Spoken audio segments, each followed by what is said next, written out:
Le couple est en permanence éprouvé tout le long de la vie. Mais une petite chose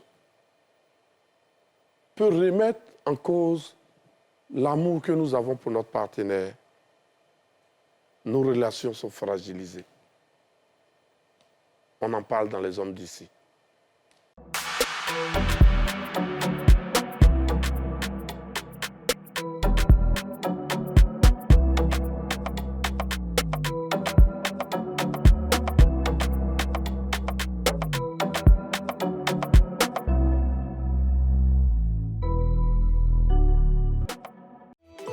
Ce programme vous est présenté par l'Onassi Online.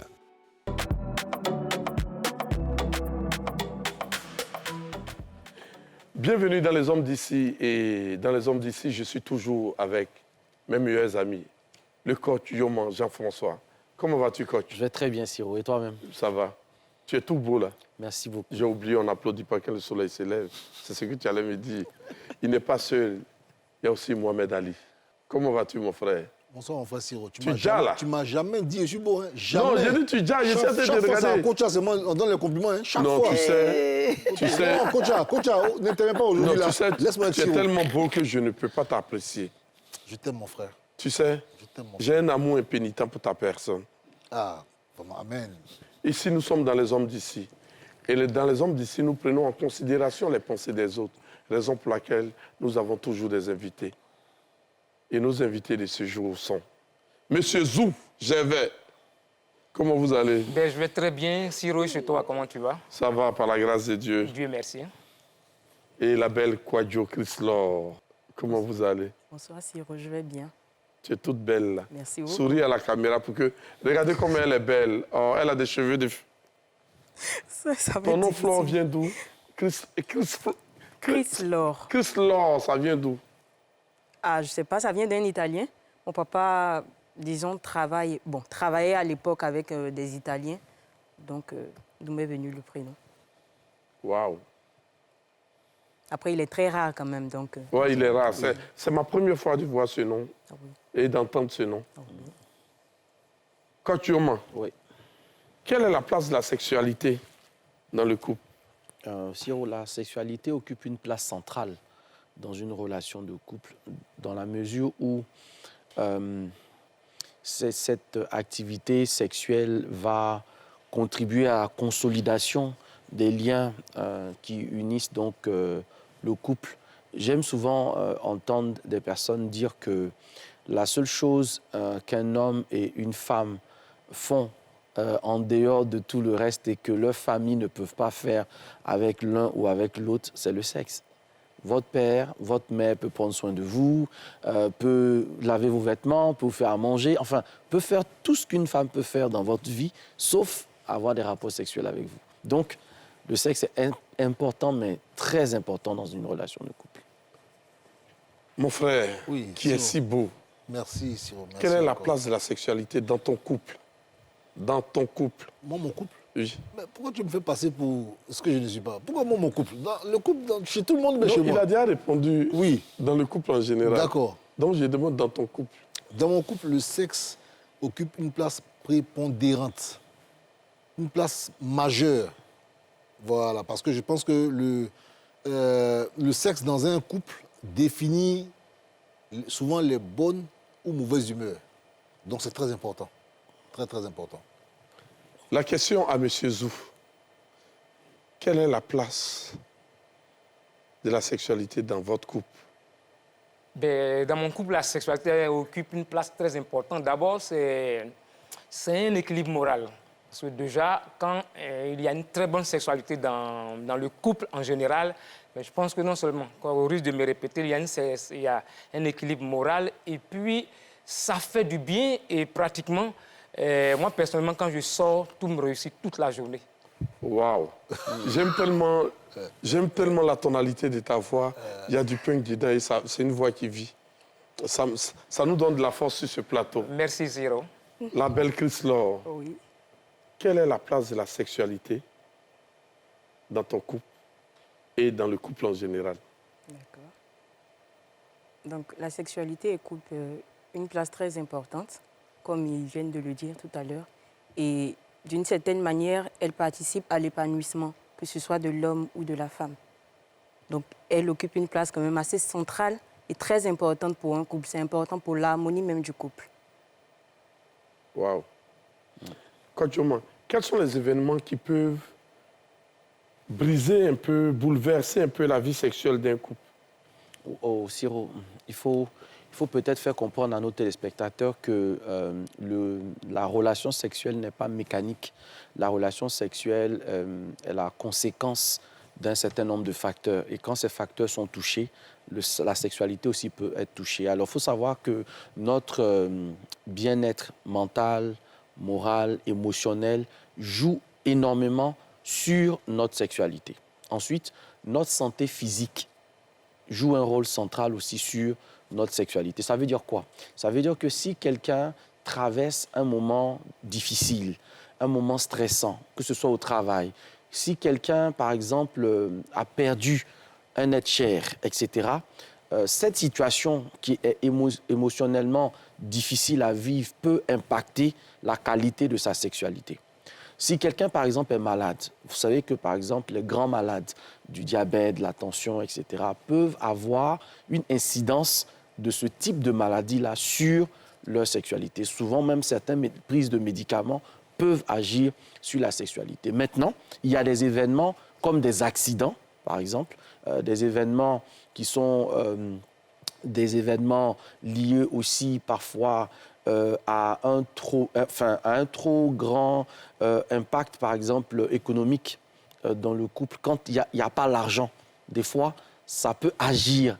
Le fait de ne pas se sentir respecté, le fait de ne pas se sentir considéré chez l'homme, par exemple, ça peut agir sur sa sexualité. Un homme qui ne se sent pas honoré, respecté, qui est vilipendé, qui est déshonoré, peut avoir des troubles dans sa sexualité. Donc, vous voyez qu'il y a différents facteurs qui peuvent influencer. Et je vais peut-être dire quelque chose qui va vous étonner, c'est que quand il n'y a pas un bon ordre, une bonne organisation dans votre maison, dans votre chambre à coucher, ça peut affecter la qualité de votre sexualité.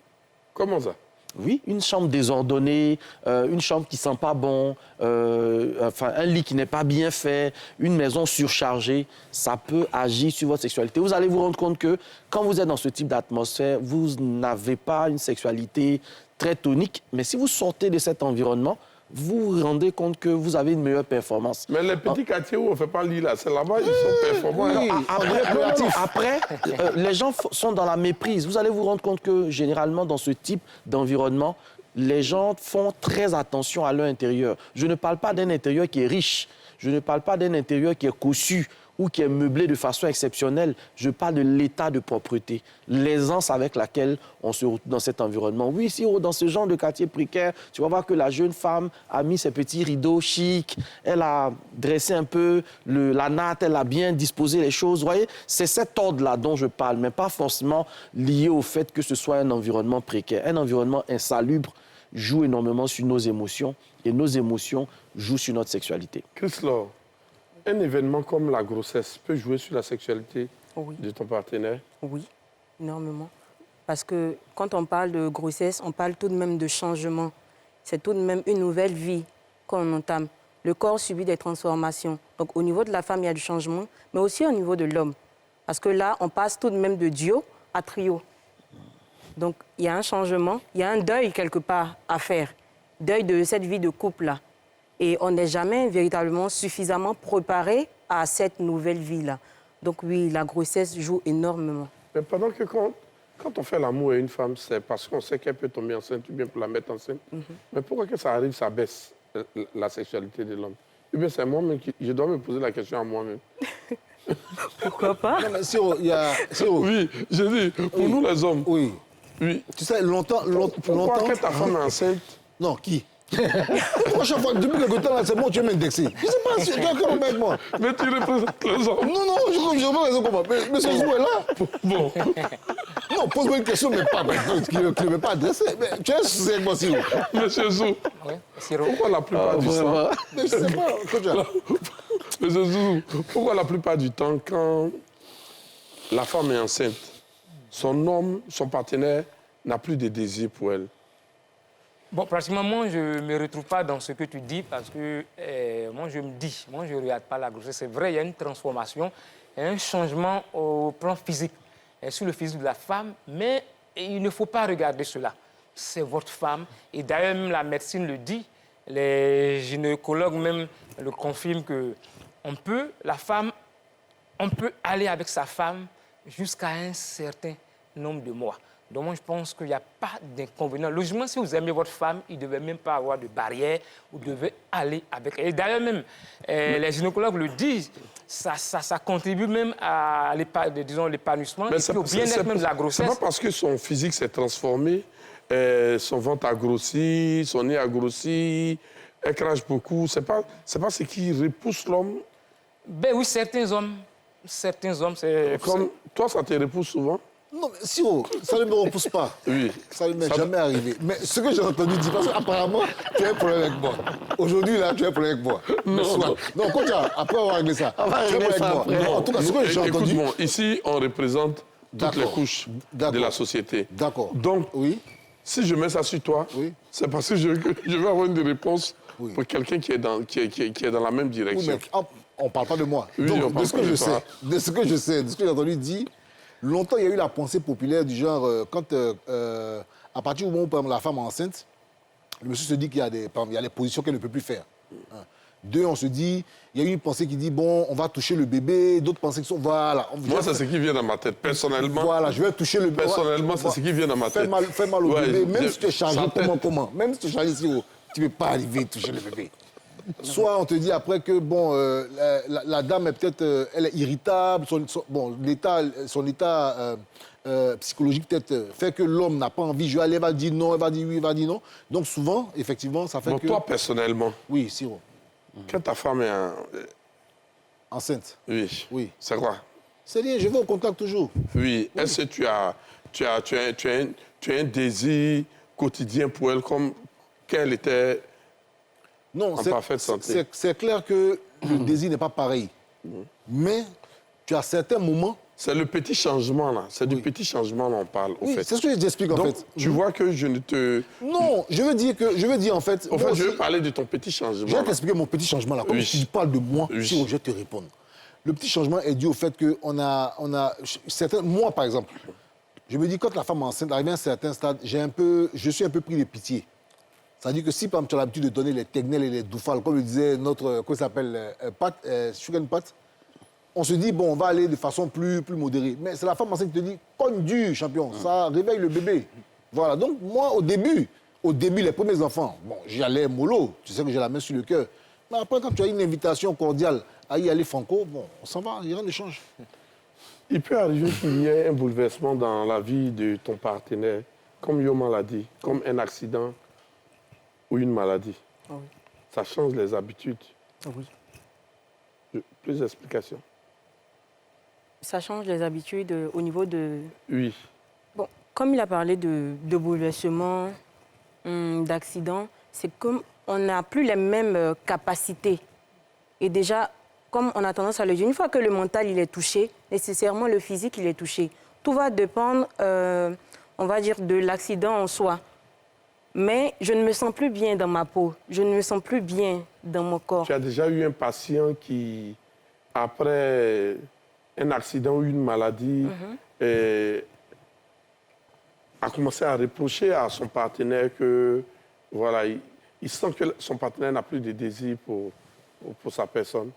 Pas à reprocher à son partenaire, mais à son vouloir. À son vouloir d'être comme ça.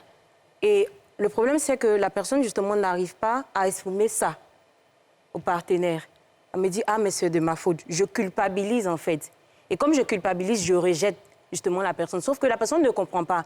Elle se dit, ah, c'est peut-être parce qu'elle n'a pas envie, mais c'est juste parce que la personne se sent mal. À quel moment il culpabilise? Souvent, après un bouleversement, comme un accident ou une maladie dans la vie de quelqu'un, le désir sexuel de son partenaire change envers sa personne. C'est de ça que je veux parler. D'accord. Donc, on parle en fait du fait que moi, j'ai quelqu'un dans ma vie et cette personne a eu un accident. C'est bien ça? Et là, moi, mon désir change vis-à-vis de la personne en soi. D'accord. Là, je pense que ça... Encore une fois, je parle de capacité. Là, je vois que, bon, peut-être que tu as perdu un bras ou un pied. Je me dis, ah, il n'est plus le même. Il y a quelque chose qui lui manque. Je suis pas, c'est pas que moi, peut-être que le désir, il est là. Mais puisque la personne ne manifeste pas nécessairement qu'elle en a envie aussi, je fais taire ça. Ah, mais toi, tu sais pas que la personne a envie. Non, mais dans ce genre de cas-là, le mental, il est touché. Quand une partie du physique, il est touché, la personne se dit, c'est fini, je me vois comme un handicap. Non, mais... Oui, allez-y. Miss Kouadio. Oui, allez-y. Je veux dire, ce que vous dites, c'est pas faux. Mais je peux pas avoir le bras amputé. Oui. Et puis, Ça va m'empêcher le des Pays-Bas choses. va plus répondre. Ça dit que le bras est amputé, Oui. le pied est amputé, mais quand même. La région basse est là. C'est pas que... Voilà. Il n'y a pas de changement. Oui, c'est bien là. Tu es un mari Mais qui le problème, c'est que moi-même, je ne me sens plus homme, en fait. D'accord. Je ne me sens plus, on va dire, digne d'aller vers ma femme, parce qu'il y a quelque chose qui me manque. Non, je ne parle pas... Bon, toi, tu as ton homme Oui, qui est amputé d'un bras, oui, et bien d'une jambe, oui, et ton désir sexuel baisse. Ça arrive la plupart du temps. oui. Oui. Pourquoi ça baisse? Pourquoi ça baisse? Oui. Peut-être parce que je suis stressée par son C'est ton état. bras qui est coupé. Non, mais c'est mon Mais c'est partenaire. guéri, il est là. Oui, mais Il c'est vit mon avec toi. partenaire. Il vit avec moi et je Oui. sais ce qu'il vit. Le fait qu'il n'ait plus son bras. Oui. Parce qu'il n'était pas comme ça avant. Oui. Et je vois Mais que c'est ça le fait arrivé, ils ont souffrir. soigné. Miss Kouadio, Oui. c'est ton partenaire. Tu es stressé. Mais tu vois que c'est levé. Oui. Ton stress est Enfin, où? quoi? Pourquoi toi tu es stressé alors que le monsieur est levé? Déstresse le monsieur. Mais peut-être, je pense que, pour être honnête, c'est que probablement mon regard sur la personne a aussi changé. Pour être honnête. Au fait, c'est ce que je voulais entendre de Oui, toi. c'est que mon regard sur la personne a changé. Au fait, ici, nous sommes dans les hommes d'ici. On ne ment pas. On dit, c'est qui est ça? Yoma, la même question pour Non, toi. c'est exactement ça. C'est exactement ça, parce qu'à un moment donné, la situation ou l'état de mon partenaire m'affecte à un tel point que je suis épris de compassion, en fait. Et cette compassion fait que ça va, d'une certaine façon, annihiler le désir à l'égard de cette personne. C'est un peu comme si c'était égoïste de vouloir parler de rapport sexuel alors que la personne vit une souffrance. Le fait est que l'esprit ne va pas intégrer tout de suite la rémission ou le rétablissement du partenaire. Mon esprit est resté focalisé sur le fait que mon partenaire a connu un épisode difficile et donc il a besoin de bien plus que ça. Mais en fait, je ne fais pas exprès de le faire. Le fait d'être focalisé sur son processus de guérison peut faire que j'ai mis en berne mon désir. Donc, ma libido peut chuter et même atteindre un niveau où j'ai inconsciemment ou involontairement mis une pause dessus. Donc, même quand l'autre me sollicite, c'est un peu comme s'il faisait preuve d'inconscience. Tu as un problème en vrai et c'est ça qui te préoccupe. Ça, c'est ton... Finalement, c'est un peu comme ton subconscient qui te rattrape, quoi. Pour te dire, ah, c'est une censure, là. On ne va pas aller vers quand même un malade parce que dans l'esprit, l'amputé, l'unijambiste, etc., il est perçu comme quelqu'un qui a une incapacité. Et donc, le cerveau ne va pas faire la différence entre l'incapacité motrice donc, de la personne et son incapacité à faire l'amour, à faire ou à avoir des rapports sexuels. La preuve, vous allez vous rendre compte que des fois, on s'étonne un peu de voir un paralytique ou une femme qui n'a pas de pied être enceinte. Je ne sais pas si ça vous est déjà arrivé, mais on se dit, mais c'est quoi le gars qui a fait ça? On se demande, oui, c'est vrai. ça arrive, non? Ouais, ça arrive, On se c'est demande, vrai. mais alors que ce sont des personnes à part entière, qui ont des désirs, qui ont des envies, mais notre esprit a du mal à associer, en fait, le handicap de la personne et une pratique sexuelle. Voilà, c'est un peu ce qui va se passer. Imaginons donc qu'on soit en couple avec la personne, on ait vu la personne avec son entièreté, sa vigueur, son tonus, vous voyez, non, sa virilité. Et puis aussi, il y a un aspect de la virilité qui est lié au fait que la personne a tous ses membres. Si je l'avais connu amputé, tu vois, mon esprit se serait adapté à cette vision de la chose et ça allait être plus facile. Mais je l'ai vu d'une certaine façon. Dans tous les schémas, même quand c'est moi l'homme et que la femme a fait un accident, vous voyez souvent les accidents vasculaires cérébraux, les AVC, ça change complètement le partenaire. Je l'ai vu beau, etc. Et puis à un moment donné, il a la bouche qui est complètement en décalé, il a une partie de son corps qui est paralysée, mais ça ne fait pas de cette personne une personne qui est incapable d'avoir des désirs. Mais l'état de la personne fait qu'il y a une réticence qui nous tient cloués et qui fait qu'on ne peut pas aller jusqu'au bout. Et puis même des fois, quand on y va, parce que dans des cas que j'ai accompagnés, quand la personne le fait, il y a une culpabilité. C'est un peu comme prendre son plaisir dans une situation comme ça. C'était un peu injuste, ou même venir dire à la personne « j'ai envie de toi, j'ai envie de faire l'amour ». C'est un peu comme c'était une inconscience. Comment tu peux demander à ton partenaire dans cette situation-là alors que non, ça ne devrait pas. La télé ne veut jamais culpabiliser. Exactement. Elle a toujours envie de la pub. Alors nous allons aller à la pub.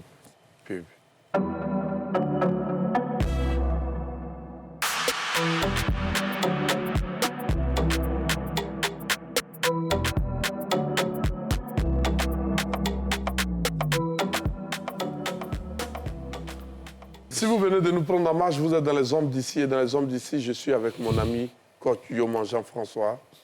Il n'est pas seul. Ali, le barbu, Mohamed Ali. Comment vas-tu? Nous avons des invités aussi. Monsieur Zou et Chris Laure. Comment tu vas? Super bien. Je veux que tu enlèves ta veste des psys. OK. Et parle-nous en tant que femme. D'accord. OK? OK. Yoman, il faut lui dire ça.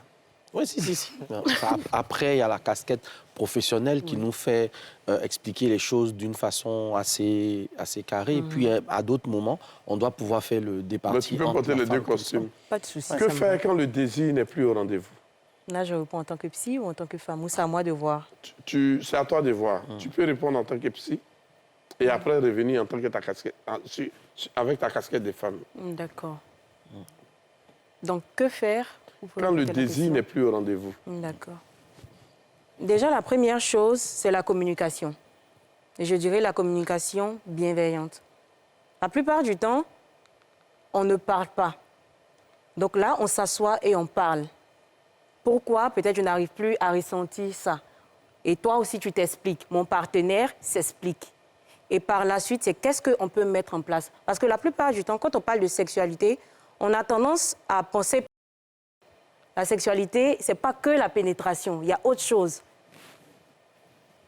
Allons-y. Ne me passe pas sur moi. Hein. On va sur M. Zou peut-être. Donc, comme je disais, la sexualité, ce n'est pas que la pénétration. Il y a autre chose. Donc là, on constate qu'il n'y a plus de désir, il n'y a plus d'envie. Qu'est-ce qu'on fait pour revenir à ça? Donc là, on essaye de voir, on va dire, la sexualité sous un autre angle. C'est comme si on revient dans la période de drague, là où on ne couchait pas encore ensemble. Là, on va parler de sensualité. Au niveau même des bisous, au niveau des caresses, sans forcément aller directement à l'acte de pénétration. Donc moi, je dirais qu'on réapprend, on va dire, à se séduire. On réapprend à s'aimer avant de pouvoir passer, on va dire, à la phase sérieuse. Donc je dirais que c'est véritablement de communiquer, une communication vraiment bienveillante, et ensuite de voir ensemble qu'est-ce qu'on peut faire pour retrouver cette sexualité-là, ce désir-là. Waouh, merci. Là, j'ai senti maintenant le volume de ta voix. Monsieur Zou. Oui, Siro. Un homme qui a sa femme qui vient d'avoir un AVC. Après l'AVC, comment doit se comporter l'homme envers la femme? Ben, moi, je pense que d'abord, je prends le cas d'un couple légalement marié. Oui. Et je crois bien que l'homme ne doit pas, du moins, se démarquer de la femme. Parce que là, elle a un problème et c'est le moment où elle a le plus besoin de vous. Mais je vais vous surprendre un peu parce que tout à l'heure, j'ai écouté les avis des uns et des autres. Mais je crois bien que c'est la victime elle-même qui doit vous dire... C'est-à-dire, quand vous allez vers elle, vous voulez, appelons un chat, hein, vous voulez aller faire l'amour, avec votre femme, elle vous dit par exemple, c'est elle qui doit vous dire que bon, j'ai eu un accident, c'est vrai, ça commence à aller, mais je n'ai pas l'envie que nous fassions l'amour. Mais ce n'est pas à vous d'avoir, tout à l'heure, quand Yoman le disait... Parce que vous savez que son moral est touché. Son moral est touché. Comment vous faites pour le soigner moralement? Ouais. Pour lui montrer encore que vous avez de l'amour pour lui. C'est de ça on parle. Oui, non, mais la dame l'a dit, d'abord, ça part d'une communication franche. Et il faut lui témoigner toujours votre amour et il faut la mettre en confiance, il faut l'aimer davantage. C'est-à-dire, quand je dis qu'il faut la mettre en confiance, il faut lui démontrer qu'elle n'est pas seule et que vous l'aimez toujours. Et si ton partenaire ne s'exprime pas? Ben, écoutez, par exemple, à travers des gestes, c'est-à-dire, si elle ne s'exprime pas, c'est-à-dire, elle ne parle pas. Non. Si elle ne te dit pas ce qu'elle ressent, par exemple, tu as ta femme qui a fait un AVC, elle ne te dit pas qu'elle a envie de faire l'amour, mais toi-même, en tant qu'un être humain, tu sais qu'elle a ces envies-là. Comment tu dois te comporter envers elle? Créer les conditions. Oui, en Créer les conditions, c'est-à-dire, en fait, pas. quand je prends un peu le cas, par exemple, quand ta partenaire ou ton partenaire n'est pas malade que vous êtes au lit. Ce n'est pas parce qu'elle est malade que vous n'allez plus partager la même chambre. Vous êtes dans la même chambre, sur le même lit conjugal. Mais on crée les conditions, on peut aller par des caresses, par ce qu'on sait, ce que les hommes savent. Commencez par là et vous allez voir que vous pouvez créer déjà l'envie en elle. Vous voyez, créer l'envie en elle, comme on le fait, comme par le passé, elle n'a pas eu un choc, n'a pas subi un accident. Mais vous créez les conditions pour l'emmener à avoir envie et à ce moment, elle est en confiance, elle peut aller avec toi. Mais si elle ne s'exprime pas, vous laissez les choses faire, mais finalement, ça va tuer l'amour et vous allez regarder dehors, alors que c'est ce qu'il faut éviter. Il faut l'aimer, il faut créer les conditions et pour pouvoir aller avec elle. Mohamed Ali, la même question pour toi. Moi, je ne suis pas totalement d'accord avec ce Zou. Je pense que quand on parle de victime, on suppose déjà qu'on doit porter assistance à. Donc, à partir du moment où la femme a fait un AVC, c'est vrai, il faut la rassurer et tout, mais c'est quand même elle la victime. C'est-à-dire qu'on ne lui demande pas, en plus de la souffrance physique et morale qu'elle supporte déjà, lui demander de manifester son envie. Je pense que quand vous parlez de communication, il y a plusieurs types de communication. On peut communiquer, c'est-à-dire s'exprimer. Il y a la communication gestuelle aussi. Voilà, c'est-à-dire que même si comment on appelle, elle avait l'habitude de vous parler, que maintenant, du fait de la maladie, elle ne peut pas, si elle a les petites musettes ou les petits accessoires et tout qu'elle met, c'est-à-dire que déjà pour vous titiller ou pour vous biper, comme on dit, mais pour vous mettre sur la voie, bon, pas besoin de chercher à ce qu'elle exprime ou un truc comme ça. Et ce que je voulais dire, Siro, quand vous parlez de communication, c'est bien beau qu'une psy dise oui, vous devez communiquer et tout.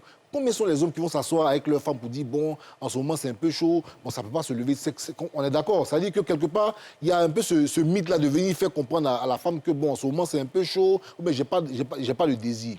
Je pense que... Bon, pour toi personnellement, oui. Si j'inverse les rôles, oui. C'est-à-dire ta femme a fait un accident et toi, oui. tu n'as plus le désir pour elle. Comment faire renaître le désir là, en toi pour elle? Mais déjà, ma femme qui a fait un accident, j'ai plus le désir, ça ne peut pas exister. Ma femme a fait un accident, je t'explique. Tu as parlé de moi, oui, je te réponds en tant que moi. Oui. Moi, si ma femme a fait un accident, c'est ma femme, c'est pas ma Ce qui copine. arrive à certaines personnes peut t'arriver aussi. Oui, je t'explique. Oui, je parle de mon cas, moi. Comme tu m'as demandé pour moi, moi je dis que ma femme qui a eu un accident, ça dit que mon envie peut-être peut baisser du fait que je partage sa détresse physique ou sa détresse émotionnelle, on est d'accord. Et il y a un truc, Siro, ma femme ne peut pas avoir fait AVC, et puis j'ai... Mais quand même, je la soutiens comment? Si je pense que ça dit qu'elle est dans une période où elle est en train de se remettre, une période de rémission. Elle peut patienter, les petits existent, Siro. Mais la dame, là, elle est malade, elle ne marche pas, toi tu briques. Siro, quand même, faut être humain. Faut avoir la main sur le cœur, Siro. Où est ton cœur? Pardon, mon cœur. Excusez-moi. Excusez-moi. La main sur le cœur, je me suis trompé, excusez-moi. Allez, Dieu grand. Excusez-moi. Tu sais que Non, là, je comprends, mais je je suis te pas parlais, d'accord. moi j'avais la main sur le cœur. Oui, je touche du bois, en tout cas, ça va pas arriver. Yoma, Oui. comment surmonter tout ça? Ben, écoutez, on ne peut pas surmonter si on n'a pas encore accepté. Si on n'a pas encore accepté la situation ou l'état dans lequel le partenaire se trouve. Et puis, tout est une question aussi du niveau de gravité de l'accident ou de la situation du partenaire. Vous convenez avec moi que pour quelqu'un qui a eu un accident extrêmement grave et qui est peut-être en réanimation, etc., le fait pour le partenaire d'être dans cette situation difficile, comme je l'ai dit tout à l'heure dans mon propos, cela ne vous enlève pas le désir ou l'envie. Ça ne vous enlève pas ça. Mais d'un point de vue moral, de soutien moral, de compassion, le fait d'être dans cet état de compassion fait que ça transcende l'envie que vous avez. Parce que vous réalisez que la personne que vous aimez se retrouve en état de souffrance. Il est possible, et là je vais vous choquer, il est possible que pour certaines personnes, cet état-là soit assez excitant pour eux. Pour qui? Pour le partenaire. Le partenaire qui est sain, qui n'est pas la victime. Ça dit que sa peut, femme... oui, il peut voir. Et l'état de compassion peut susciter une envie. Le fait même de prendre soin du partenaire, d'être là, de parler avec lui, de le rassurer, peut réveiller une envie. La main sur le cœur. Et c'est aider quelqu'un. oui, c'est déjà arrivé. C'est déjà arrivé que pendant un état d'hospitalisation, mais des couples normaux aient fait Ça, l'amour. c'est tous les hommes qui ont le palu, qui sont formés par leur femme. Tout le monde a envie. Bon, tu vois ça, Ça, c'est dit. Donc je parle... Non, ça adresse au palu.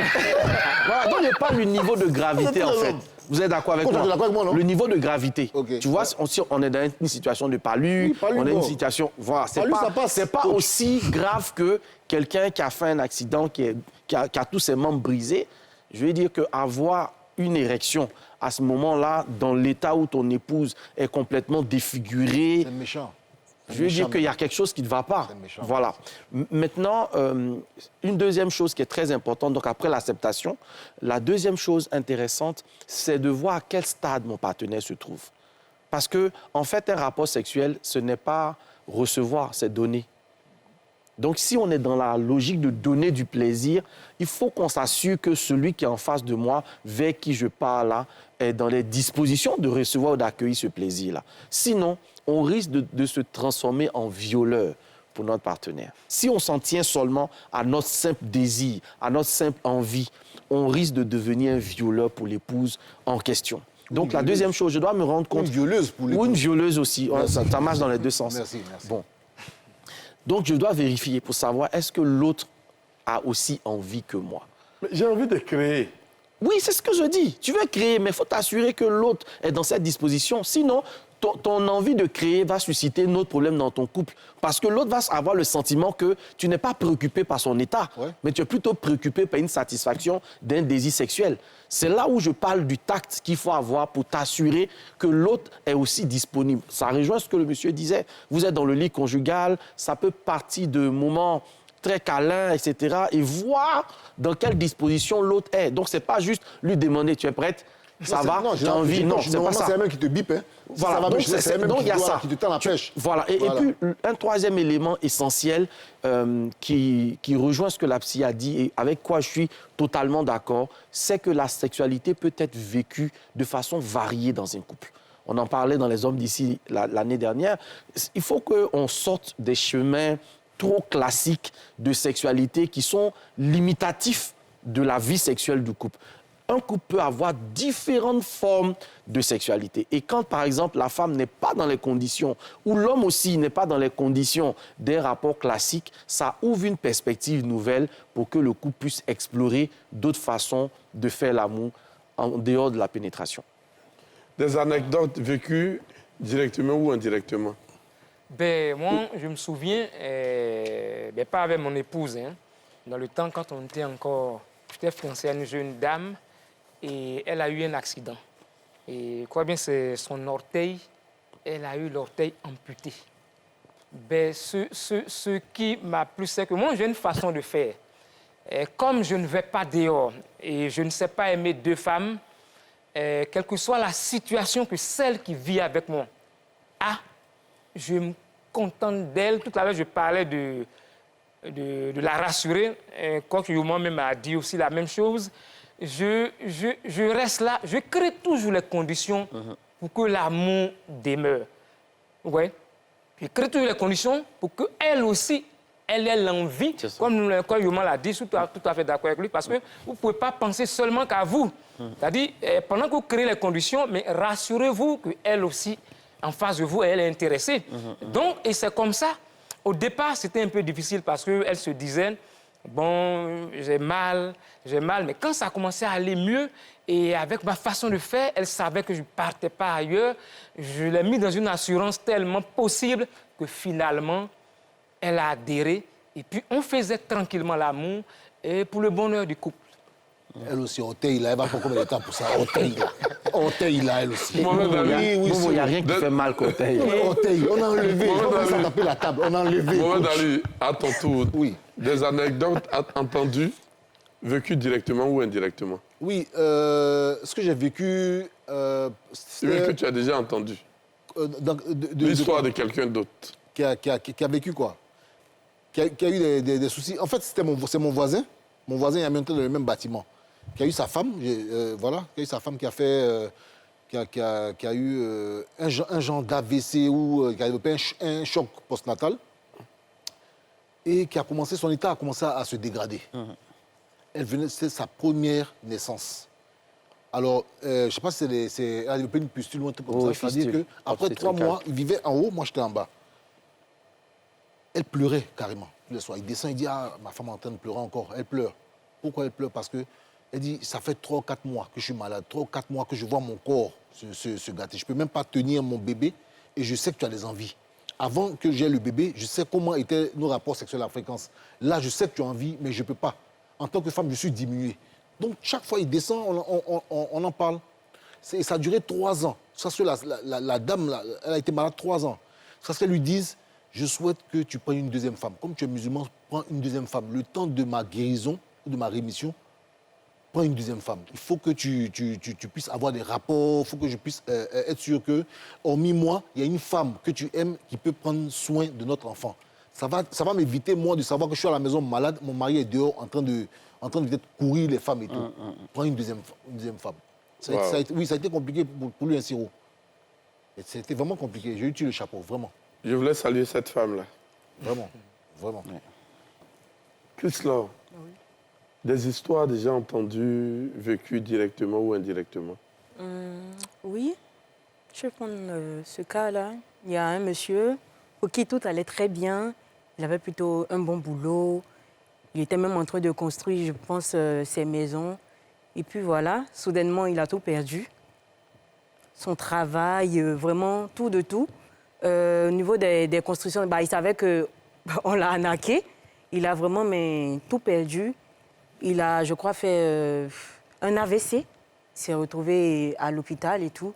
Donc, ça a vraiment eu un impact, mais retentissant sur sa libido. Et il ne voulait plus voir sa femme, il ne voulait plus sentir sa femme parce que, on va dire, son ego d'homme était véritablement touché. Il dit il ne se sent pas digne. Il fait comment? Là, il n'est même plus capable d'assurer, en fait, la survie de sa famille. Il avait des enfants quand même qui étaient à l'étranger. Et là, il se retrouve dans l'incapacité d'envoyer de l'argent. Donc, il a dit à sa femme, mais c'est pas possible. Et sa femme, elle a dit, mais non. On est mariés. On a dit, c'est pour le meilleur et pour le pire. Donc, moi, je suis là. Avec ce que j'ai, moi, je vais quand même faire l'effort de te soutenir. Même si ce n'est pas suffisant, mais je vais quand même faire l'effort. Et malheureusement, elle a eu quand même un tout petit incident au niveau de ses pieds, où je crois qu'il a eu le pied fracturé. Et là encore, mais le monsieur, il n'a même pas pu, en fait, réunir, on va dire, l'argent pour pouvoir soigner sa femme. Donc, ça a encore été un coup dur. Et vraiment, ça a été une phase très compliquée parce qu'il était vraiment dans la position de « je ne mérite pas ma femme ». Et là, sa femme était dans la position de « mais moi, j'ai besoin de toi, même si tu n'as pas tout ça, on va y arriver ». Donc, franchement, ça a demandé beaucoup de temps, du pardon d'abord envers lui-même, envers sa personne, de l'acceptation de cette nouvelle situation-là. Et puis voilà, ils ont fini quand même par revenir, on va dire, par retrouver cette complicité-là. Mais véritablement, c'était la patience de la femme, l'amour de la femme. Mais c'était waouh. Ici, nous sommes à NCI. Et à NCI, cette émission des hommes d'ici mérite toujours de la pub. La pub.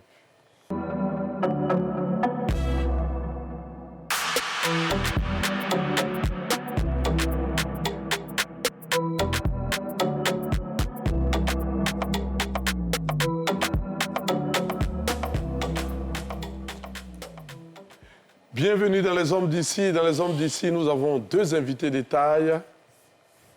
Elle s'appelle Chris Laure et M. Zouf. Vous allez bien? Ben, je vais très bien par la grâce de Dieu. Je suis avec mes amis de tous les jours, Coach Yoman, Jean-François et mon ami Mohamed Dali. Mohamed Dali, Oui, c'est vrai. le désir baisse au fil des années? Dans mon couple. Parce que apparemment, tu m'attaches cette semaine. Non, pas dans ton couple. Ok, enfin. En général, Oui. Si le désir baisse, au fil des années. ben, je pense que normalement, au fil des années, ça peut baisser du fait de l'âge, du fait de la santé, du fait des habitudes. On devient comme des amis, mais c'est à nous maintenant de donner chaque fois un nouveau souffle à notre sexualité, à notre communication, tout ça. C'est à nous de nous motiver mutuellement. C'est à nous de faire comprendre à la femme que les t-shirts Adieu Tonton Roger n'ont plus leur place. Voilà. Ça dit que C'est quoi ce t-shirt-là? c'est ce qu'on vit souvent. Quand il y a trop l'habitude, là, c'est adieu, tonton Roger, le t-shirt de funérailles, il a un porte pour dormir. Ou bien les gros pagnes. Il n'y a pas le principe de nuisette. Souvent, c'est les gros pyjamas ou les gros chocotos. Donc, c'est à nous, bon, mutuellement, tu vois, de se galvaniser. Si ça dit que ça prend un coup, c'est normal. On est d'accord, coach? Maintenant, chacun de nous, l'homme et la femme, décide de... Tu sais, si on n'a pas besoin de se parler pour ça. L'homme et la femme n'ont pas besoin de se parler. Comme je dis, il y a une communication. Chacun investit dans ce que l'autre aime. C'est-à-dire que moi, par exemple, je donne un exemple, hein, enfin, je dis les gens, hein, si le mari aime des nuisettes courtes, en dentelle, mais plutôt que de demander au mari, est-ce que tu as envie, je vais acheter différents modèles de nuisettes. Et je vais, par exemple, suggérer à mon mari, telle chose, prends telle chose. C'est-à-dire qu'il y a la façon de se suggérer des choses pour... Si je reste dans le thème, Oui. pour quelqu'un qui a fait un accident, tu penses que le désir de son partenaire ou de sa partenaire va baisser au fil des années? Non, il va baisser peut-être dans les premiers moments, d'accord, mais après, je pense qu'il va rebondir. Sinon, c'est clair que dans les premiers temps, tu ne peux pas. C'est-à-dire que si tu as l'amour de ton prochain, comme je dis là, tu ne peux pas avoir d'envie, sauf si la balle vient de l'adversaire. Parce que souvent, effectivement, je prends ma femme, elle a fait un AVC, je touche du bois. Enfin, je touche du bois, elle a fait un AVC, et puis ça fait qu'elle est incapable dans les premiers mois de réagir sexuellement.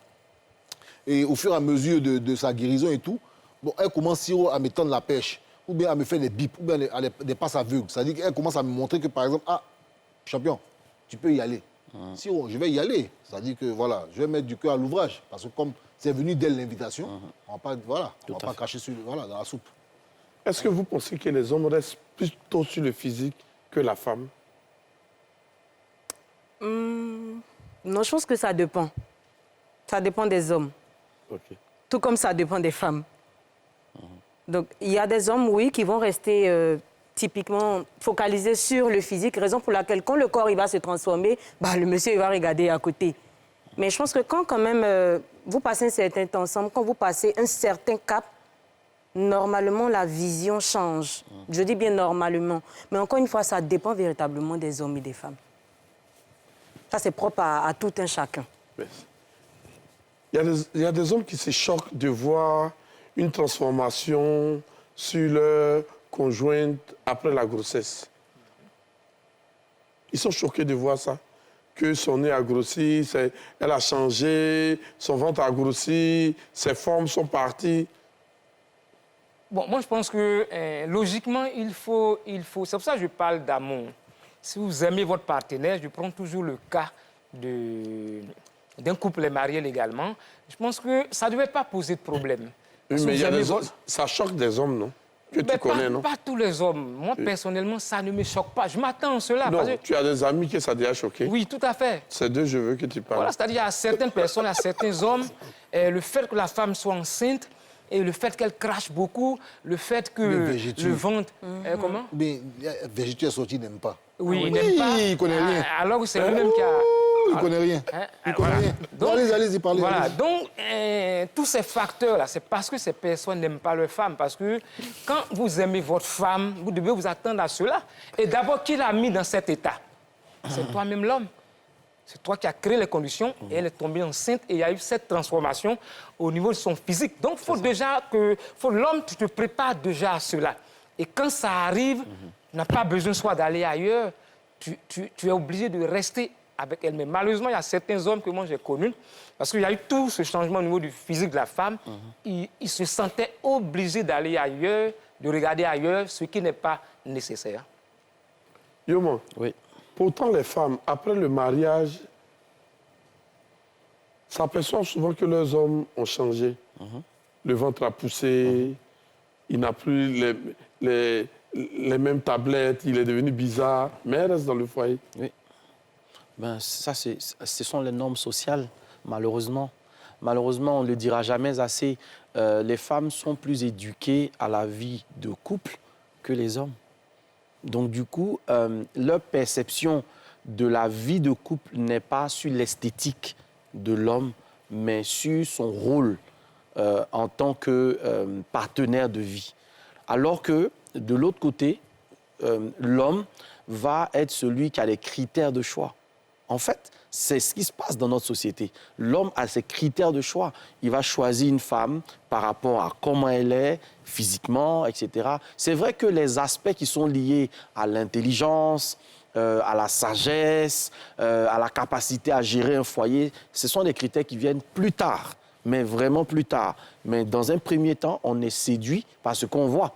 On est séduit par l'apparence physique. Donc, la femme va davantage. Ce n'est pas parce qu'elle ne voit pas que son homme a pris du poids, etc. Bon, certaines femmes vont en parler, mais sur une échelle de femmes, sur une échelle normale de 10 femmes, peut-être qu'il n'y en aura qu'une ou deux qui vont en faire vraiment un problème parce que les 8 autres ont été préparés dans la tête à ne pas focaliser sur ces aspects-là parce qu'on considère généralement que ce sont des détails. Alors qu'un homme qui va voir sa femme prendre du poids, qui va voir sa femme, par exemple, avoir des boulets, alors que ce n'est pas les critères de départ sur lesquels ils sont partis, va avoir tendance à la rappeler à l'autre. L'homme va avoir tendance à le faire plus facilement qu'une femme le ferait. Comment le couple doit-il communiquer sur l'intimité ? Oui, il y a une communication dans la sexualité du couple qui est différente de la communication en temps de crise ou de la communication classique. La communication dans l'intimité part d'abord, de mon point de vue, part d'abord du fait d'être décomplexé dans le rapport intime. Tu sais que humainement, on a un rapport à soi qui parfois est un peu difficile. C'est-à-dire que quand on est dans le domaine de la nudité, de l'exposition du corps, tout le monde à ce niveau-là n'est pas toujours à l'aise avec son corps. La preuve, vous allez voir que beaucoup de personnes, pour avoir des rapports sexuels, sont obligées d'éteindre la lumière. Voilà, parce que ce n'est pas toujours évident de présenter son corps à quelqu'un d'autre, de présenter sa nudité à quelqu'un d'autre. Mais dans le contexte du couple, je pense qu'on doit dépasser cela. Et donc, un des premiers éléments de la communication intime, c'est la valorisation de l'autre. Il faut valoriser l'autre sur son corps. Il faut, comme tu as dit, transformer les défauts en quelque chose de charmant. C'est-à-dire que lorsque ton partenaire n'aime pas une partie de son corps, commence à valoriser cette partie de son corps. Et ça, c'est un secret qui va créer une confiance en soi. Et quand la confiance en soi est là, parfois on s'étonne d'être capable de faire des choses qu'on ne croyait pas être capable de faire. Donc ça, c'est un deuxième secret. Le troisième secret sur la communication dans l'intimité, eh bien, soyez francs, mais avec beaucoup de bonnes touches. Si vous sentez que votre partenaire n'a pas une bonne odeur corporelle, c'est votre responsabilité de traiter la question. Il ne faut pas être gêné et finalement ne pas être capable de lui dire qu'il n'a pas une bonne haleine, qu'il a peut-être des odeurs au niveau des aisselles, qu'au niveau, par exemple, vaginal, etc., il y a des odeurs. Il faut être capable de le lui dire et on peut procéder par suggestion. On peut, par exemple, se rendre compte que, bon, on dirait que c'est peut-être lié à un problème d'hygiène intime. On va apprendre à faire notre toilette ensemble.